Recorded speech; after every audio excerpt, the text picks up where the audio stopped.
And the Lings definitely helped out too. Yeah, he got some good engagements with Lings against small packs of Marines and unsieged tanks. And over here we have Destiny who's gonna push. The fungal. He doesn't see it though, man. If he could have gotten a fungal. And these Lings are 2-2. Yes. So they're pretty strong right now. The investors are more like yeah, man.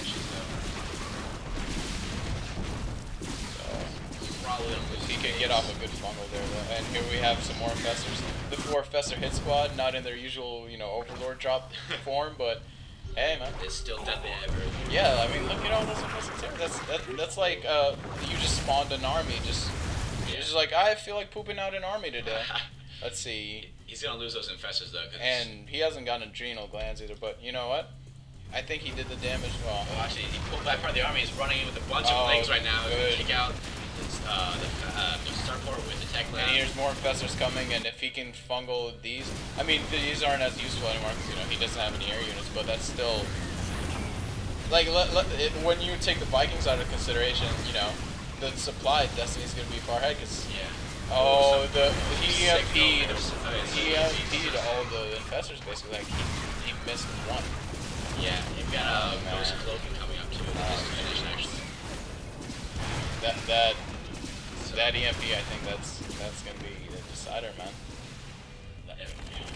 We have TLO making a Raven as well so to help he can detect the burrowed units. The burrowed Infestors. You know, I thought Destiny was well. I mean, he's got all those, so. He's gonna shut down a lot of these Banshees and these Ghosts. Good chaining of fungals, and there's an Infestor coming out. Yeah, man, these Ghosts, they're so good. It's kind of ridiculous. And here we have a siege tank line controlling the Zilnaga tower from TLO, so he's still maintaining map control. He's not really letting Destiny expand anywhere. You know, he's shut down Expo, so really this is starting to become a great game of attrition. You know, it's just kind of like who can outlast the other person. I mean, it's 33 minutes in the game. Both of them are under 100 supply. Yeah, and here we have Destiny finally going to take this base. He realizes, you know, I need these minerals. I need these macro. Bunch of things being posted too. And over here, see the Infested Terrans, man. Take out all those siege tanks. Yeah, it's a really nice move for him. Yeah, I mean, he gets control of the Zilnaga, and you know, having those siege tanks there, it can help TLO shut down this, because you know, he'll pull up units over here to help attack the hatchery. Destiny attacks back, and he attacks into siege tanks. So I'd like to see him try and fumble some of those blue battalions though, and shut that down as well.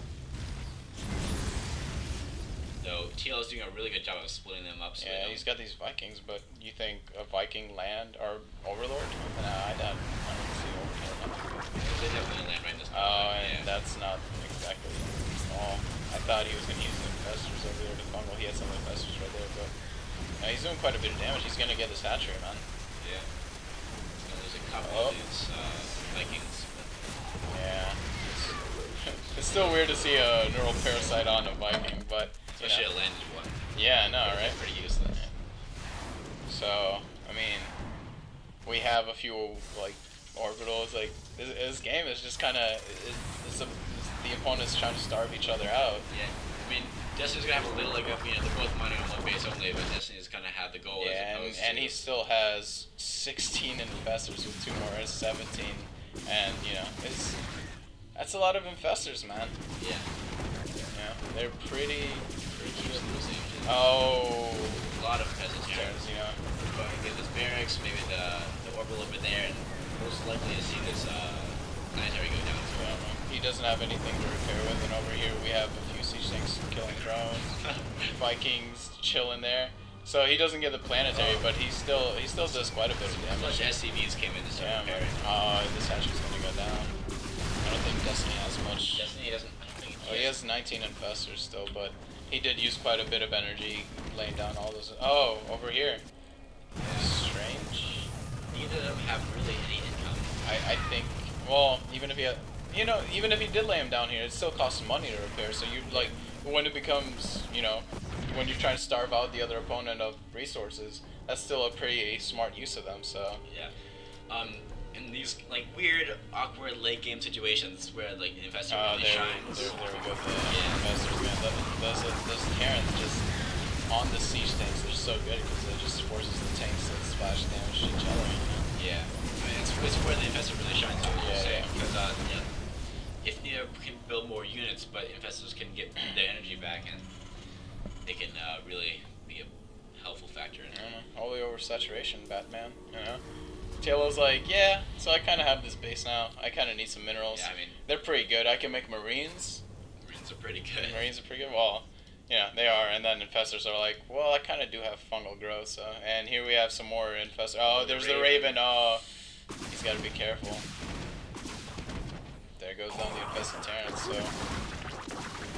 they're not gonna do much, but yeah, they do stop them from mining. He keeps denying the mining. Right. That's the more important thing, because TLO's not mining anything. He's mining a little bit of gas at the gold base.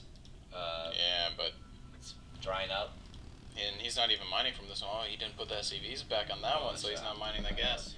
That's less ghost production. That's less Banshee production.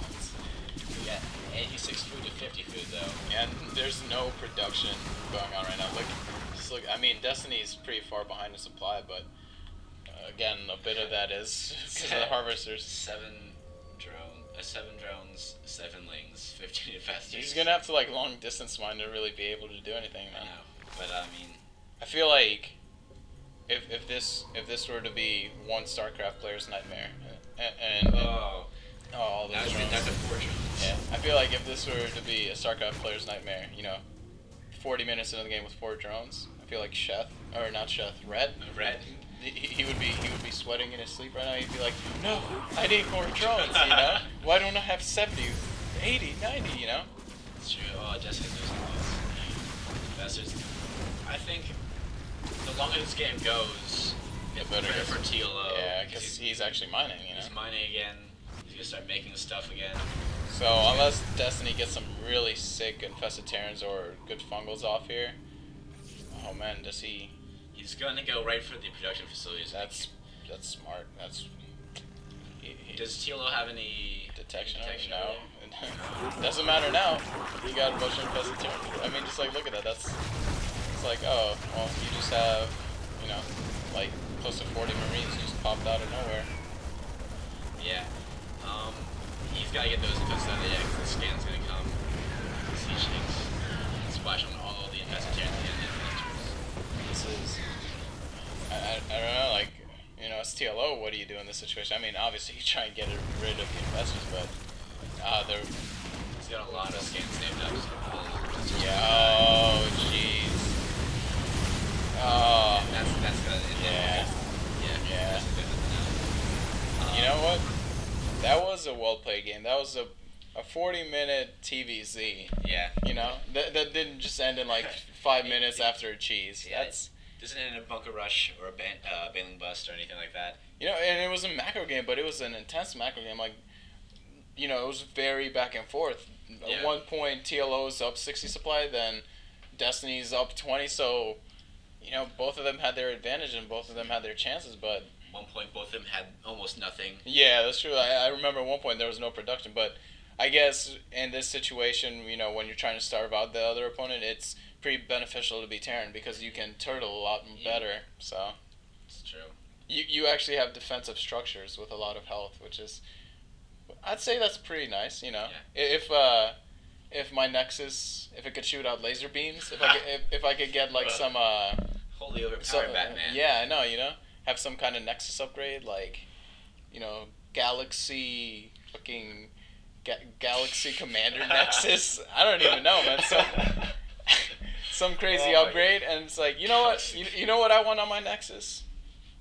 I want laser beams. Freaking laser beams, but I want the Planet Cracker. You took it from my mothership, give it to my Nexus. You can just bring it down anywhere? Yeah. Oh. You gotta get the upgrade, though. Ugh. And it costs 1,000. Worth it. The Planet Cracker, go on some of those custom games, fuck around with it. The Planet Cracker's sweet. And the game is glitched, so that the mothership, like, it has another ability that doesn't cost any energy. It lets you warp into any structures, any Protoss structures. It's supposed to be your own, but it's glitched, so you can warp to any Protoss structure. So you can start up the Planet Cracker, then just warp to their Nexus, and it takes out the Nexus in like 6-7 seconds. It's like AOE. It's like, that's dirty. Think of like a pulse nuke. You know, just a constant like radiation of nukes. It's sick, man. That's insane. You know, if they had that on the mothership, I would use it. If they had that on the Global Commander Nexus, or or Galaxy Commander Nexus. Commander. You know, I'd use it. Yeah, just saying. You'd be stupid not to. Yeah, well, that's the game. You know, we hope you guys enjoyed it. And I'm Flo. I'm hoTspur. And, you know, subscribe, like, comment, tell your friends if you guys are digging this. And we'll see you guys next time, right? Yep.